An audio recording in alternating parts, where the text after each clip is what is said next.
സർക്കാരിന്റെ നയം എന്നാണ് ഈ പ്രകാശം മാസ്റ്റർ തുടക്കത്തിൽ പറഞ്ഞത്. LDF സർക്കാരിന്റെ നയം മദ്യ കമ്പനികൾക്ക് ലൈസൻസ് കൊടുക്കുന്നതാണെങ്കിൽ നിങ്ങൾ 2016 തെരഞ്ഞെടുപ്പ് സമയത്ത് കേരളത്തിലെ പൊതുജനങ്ങളോട് പറഞ്ഞ നിങ്ങളുടെ പ്രകടന പത്രികയിൽ പറഞ്ഞ നയത്തോടുള്ള വഞ്ചനയാണ്. അപ്പോൾ ആദ്യത്തെ നയവഞ്ചന അവിടെ രേഖപ്പെടുത്തപ്പെട്ടു. ഇനി രണ്ടാമത്തത്, നിങ്ങളുടെ നയം എന്താണ്?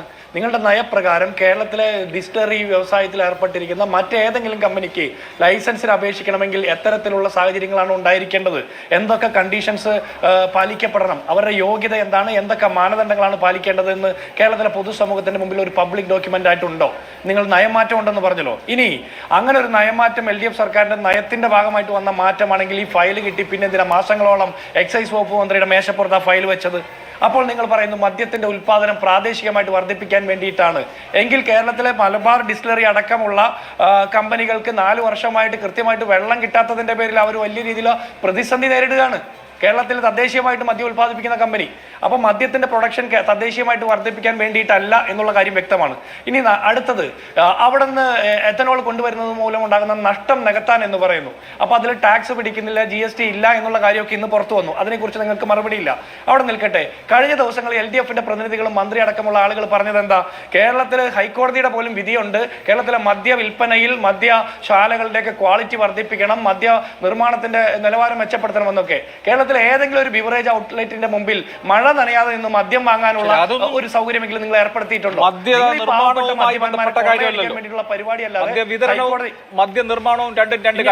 അഭിലാഷേ, ഞാൻ അതിലേക്ക് വരുന്നതിന് മുമ്പ് ഒരു കാര്യം. ഇന്നലെ കേരളത്തിലെ എക്സൈസ് വകുപ്പ് മന്ത്രി MB രാജേഷിന്റെ സ്റ്റേറ്റ്മെന്റ്സ് ചാനലുകളിൽ ഉണ്ടായിരുന്നു. അതുപോലെ CPMന്റെ സംസ്ഥാന സെക്രട്ടറി MB ഗോവിന്ദന്റെ ഉണ്ടായിരുന്നു. MB രാജേഷ് എന്ന് പറഞ്ഞ എക്സൈസ് മന്ത്രി പറഞ്ഞത് എന്താ? 10 ഘട്ട പരിശോധനകൾ നടത്തിയതിന് ശേഷമാണ് ഈ കമ്പനിക്ക് പ്രാഥമിക ലൈസൻസ് കൊടുത്തതെന്ന.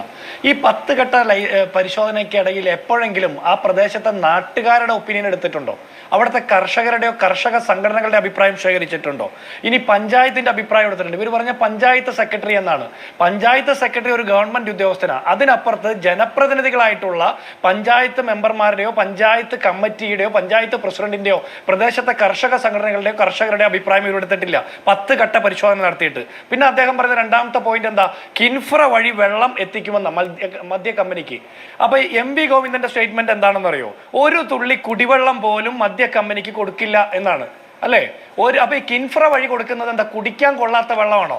അവിടുത്തെ വ്യവസായശാലകളിലെ ആളുകൾക്ക് കുടിക്കാനും മറ്റു കാര്യങ്ങൾക്കും കൊടുക്കുന്ന വെള്ളം അത്രയ്ക്ക് മോശപ്പെട്ട അഴുക്ക് വെള്ളമാണ് കൊടുക്കുന്നത്. പാലക്കാട് പ്രദേശത്തുള്ള കർഷകർക്ക് കൃഷിക്ക് ആവശ്യമായിട്ടുള്ള വെള്ളം കിട്ടുന്നില്ല, അല്ലെ? അവിടുത്തെ ആളുകൾക്ക് കുടിവെള്ളത്തിന് ഇപ്പോഴും വെള്ളത്തിന്റെ സ്കേഴ്സിറ്റി ഉണ്ടല്ലോ, കുടിവെള്ള ക്ഷാമമുണ്ടല്ലോ. അങ്ങനെ ഒരു പ്രശ്നം നിൽക്കുമ്പോൾ മദ്യ കമ്പനിക്ക് കൊടുക്കാൻ വെള്ളം കിൻഫ്രയുടെ കയ്യിലോ അല്ലെങ്കിൽ മലമ്പുഴ ഡാമിലോ ഉണ്ടെന്ന് പറയുമ്പോൾ ആ ലോജിക്കിനെ അംഗീകരിക്കാൻ പറ്റില്ല. അതൊരു നല്ല ലോജിക്കല്ല, ഇന്നസെന്റ് അല്ല അതിന്റെ പുറകിലുള്ള ഉദ്ദേശ ലക്ഷ്യം. ഒന്നാമത്തത്. ഇനി ഈ MB ഗോവിന്ദൻ പറഞ്ഞ സ്റ്റേറ്റ്മെന്റ് എന്തെങ്കിലും മഴവെള്ളത്തിലൂടെ മാത്രമാണ്, മഴവെള്ള സംഭരണിയിലൂടെ മാത്രമാണ് ഒയാസിസ് കമ്പനി വെള്ളം സംഭരിക്കുന്നത്, അതുവഴിയാണ് മദ്യം ഉൽപ്പാദിപ്പിക്കുന്നതെന്നാ. അപ്പൊ ആദ്യം MB ഗോവിന്ദനും എക്സൈസ് മന്ത്രിയും തമ്മിൽ ഒരു ധാരണയിൽ എത്തണം. അനുമതി കൊടുത്തുകൊണ്ടിറങ്ങിയ ഉത്തരവിൽ വളരെ കൃത്യമായി ഈ കമ്പനിക്ക് വേണ്ട ജലം കിൻഫ്രയുടെ ഡെഡിക്കേറ്റഡ് ലൈൻ വഴി കൊടുക്കും എന്ന് പറയുന്നുണ്ട്. ഒപ്പം കമ്പനിക്ക് ഒരു മഴവെള്ള സംഭരണി ഉണ്ടാകുമെന്നും പറയുന്നുണ്ട്. അങ്ങനെയാണെങ്കിൽ MB ഗോവിന്ദനെ തിരുത്തണം എക്സൈസ് മന്ത്രി. MB ഗോവിന്ദനെ തിരുത്തണം. ഇന്നലത്തെ അദ്ദേഹത്തെ സ്റ്റേറ്റ്മെന്റിൽ എന്താ ഉള്ളത്?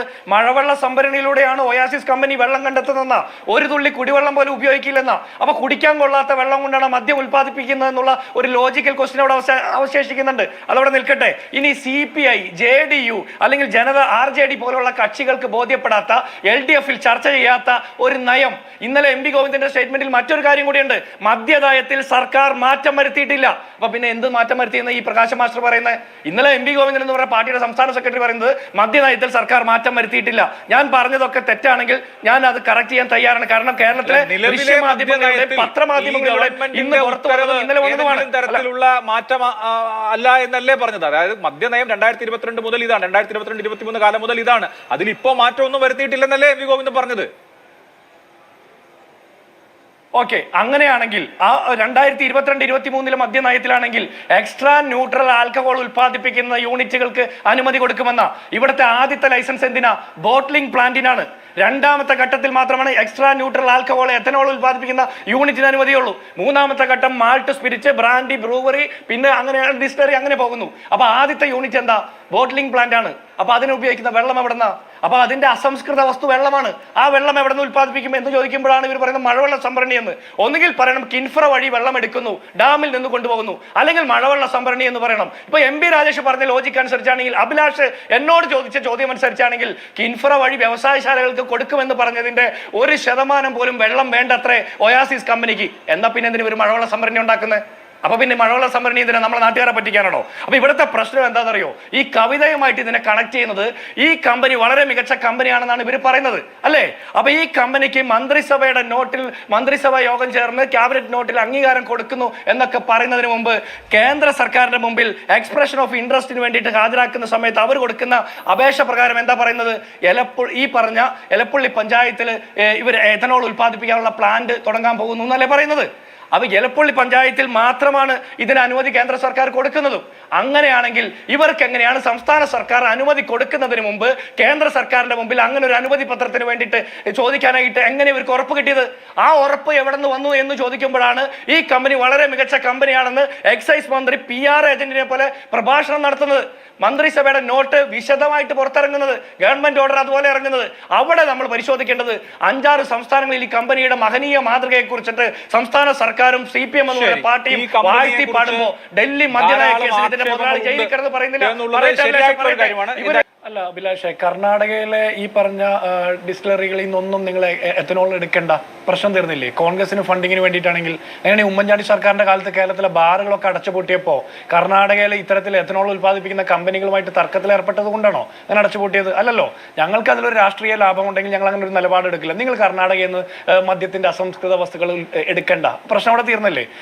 ഞാൻ ചോദിക്കട്ടെ, മലബാർ ഡിസ്റ്റിലറി എന്ന് പറഞ്ഞൊരു സ്ഥാപനം സർക്കാർ ഉടമസ്ഥതയിലുണ്ടല്ലോ, അവിടെ നിങ്ങൾക്ക് പ്രൊഡക്ഷൻ വർദ്ധിപ്പിക്കാനുള്ള സംവിധാനങ്ങൾ എന്തുകൊണ്ട് നടത്തുന്നില്ല? അവിടെ വെള്ളം കൊടുക്കാൻ എന്തുകൊണ്ട് ഈ കിൻഫ്ര വഴിയോ മറ്റേതെങ്കിലും സംവിധാനം വഴിയോ കേരളത്തിലെ വാട്ടർ അതോറിറ്റിക്ക് കഴിയുന്നില്ല? അവിടെ ഒരു ലാഭം ഉണ്ടായാൽ സംസ്ഥാന സർക്കാരിലേക്ക് വരും. സംസ്ഥാന സർക്കാരിലേക്ക് ലാഭം വന്നാൽ എക്സൈസ് മന്ത്രിക്കും പിണറായി വിജയനും കിട്ടില്ല. അതുകൊണ്ട് സംസ്ഥാനത്തിന് പൊതുവായിട്ട് ലാഭം ഉണ്ടാകാൻ പാടില്ല, മന്ത്രിക്കും പാർട്ടിക്കും മാത്രമേ ലാഭം ഉണ്ടാകാൻ പാടുള്ളൂ. ഇനി അഭിലാഷ് ചോദിച്ച ചോദ്യമുണ്ട്, ഈ മദ്യനയത്തിൽ ഡൽഹി മദ്യനയമായിട്ട് ഇതിനെ കൂട്ടിക്കുഴയ്ക്കാൻ പറ്റുമെന്ന്. അവിടെ ഒരു സുപ്രഭാതത്തിൽ മദ്യനയത്തിൽ മാറ്റം വരുന്നു, അതിനുശേഷം ചില ആളുകൾക്ക് പ്രത്യേക ലാഭം വരുന്നു, അതിനെ തുടർന്ന് അന്വേഷിക്കുമ്പോൾ അതിന്റെ ആളുകളൊക്കെ ജയിലിൽ പോകുന്നു, അവിടുത്തെ മുഖ്യമന്ത്രി അടക്കം ജയിലിൽ പോകുന്നു. അതിന്റെ പൊളിറ്റിക്കൽ ബാക്ക്ഗ്രൗണ്ട് ഒക്കെ അവിടെ നിൽക്കട്ടെ. പക്ഷെ ഞാൻ ചോദിക്കട്ടെ, സമാനമല്ല കേരളത്തിലും? ഇവിടെ മദ്യനയത്തിൽ ഒരു സുപ്രഭാതത്തിൽ മാറ്റം വരുന്നു, അപ്പോൾ ഒരു പ്രത്യേക കമ്പനിക്ക് മാത്രം ലൈസൻസ് കിട്ടുന്നു. കേരളത്തിലെ മറ്റൊരു ഡിസ്റ്റിലറിയും അറിയാത്ത, മറ്റൊരു സമാന കമ്പനികളും അറിയാത്ത എന്ത് പ്രത്യേകത, എന്ത് അറിവാണ് ഈ ഒയാസിസ് കമ്പനിക്ക് മാത്രം കിട്ടുന്നത്? അവർ പറയുന്നു ഒയാസിസ് ഒരു മെച്ചപ്പെട്ട കമ്പനിയാണെന്നാ. കുറെ കാലം മുമ്പ് ഇവർ കുറച്ച് ദിവസം മുമ്പല്ലേ മുഖ്യമന്ത്രി പറഞ്ഞത് കാർബറാൻഡ കമ്പനിക്ക് വൈദ്യുതി മണിയാർ വൈദ്യുതി കരാർ പുതുക്കി നൽകുമെന്ന്. കാർബറാൻഡ കമ്പനി മെച്ചപ്പെട്ട കമ്പനിയാണ്. തട്ടിപ്പ് നടത്തിയ മാസപ്പടി വാങ്ങുന്ന എക്സാലോജിക്ക് മെച്ചപ്പെട്ട കമ്പനിയാ. PP കിറ്റിൽ അഴിമതി നടത്തുന്ന സാൻഫാർമ മെച്ചപ്പെട്ട കമ്പനിയാ. ലാവ്ലിൻ മെച്ചപ്പെട്ട കമ്പനിയാ. 374 കോടി രൂപയുടെ തട്ടിപ്പെടുന്നല്ലോ. സ്പ്രിംഗ്ലർ ഡാറ്റ കച്ചവടം നടത്തി മെച്ചപ്പെട്ട കമ്പനിയാ. പണ്ടൊരുത്തൻ 4000 കോടി രൂപയുടെ ആഴക്കടൽ മത്സ്യബന്ധനമായിട്ട് വന്നു. EMC എന്ന് പറയുന്ന കമ്പനി 10,000 രൂപ പോലും കേരളത്തിൽ ചെലവഴിക്കാൻ ശേഷിയില്ലാത്തൊരുത്തന്റെ EMC മെച്ചപ്പെട്ട കമ്പനിയായിരുന്നു. അതുപോലെ PWC, പ്രസാദിയോ, ഇവർക്ക് മെച്ചപ്പെട്ട കമ്പനികൾ ഒരുപാടുണ്ട്. ലൈഫ് മിഷൻ തട്ടിപ്പെടുത്തിയ യൂണിറ്റാക്ക് അടക്കമുള്ള ഇങ്ങനെ മെച്ചപ്പെട്ട കമ്പനികൾ പിണറായി വിജയൻ കൊടുക്കാൻ പാടില്ല. അഴിമതി കേസ് നേരിട്ട ഉടമസ്ഥൻ സ്വത്ത് മരവിപ്പിക്കൽ എൻഫോഴ്സ്മെന്റ് ഡയറക്ടറേറ്റ് PMLA ആക്ട് അനുസരിച്ച് സ്വത്ത് മരവിപ്പിച്ച മുതലാളിയുടെ കമ്പനി ഇതിലേക്ക് വന്നു. പെട്ടെന്ന് മറുപടി. ഈ ജിൻഡോ ജോണിന്റെ പാർട്ടിക്ക് മദ്യരാജാക്കന്മാരുടെയും അതുപോലെ വൻകിടക്കാരുടെയും പണം സ്വീകരിച്ച് രാഷ്ട്രീയ പ്രവർത്തനം നടത്തിയ പാരമ്പര്യമേ ഉള്ളൂ. ഞങ്ങൾ അങ്ങനെയല്ല. ഞങ്ങൾ ജനങ്ങളുടെ കയ്യിൽ നിന്ന് പണം പിരിച്ചു കൊടുക്കുന്ന പാർട്ടിയാണ്.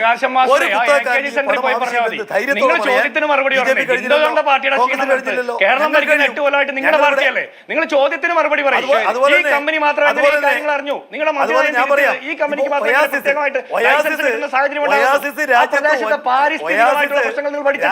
സാമൂഹ്യ പഠനം നടത്തിയിട്ടുണ്ടോ? ഇതൊന്നും നടത്താതെ നിങ്ങൾ എങ്ങനെ ഈ കമ്പനിയെ കുറിച്ച് വളരെ നന്ദി. 4 പേർക്കും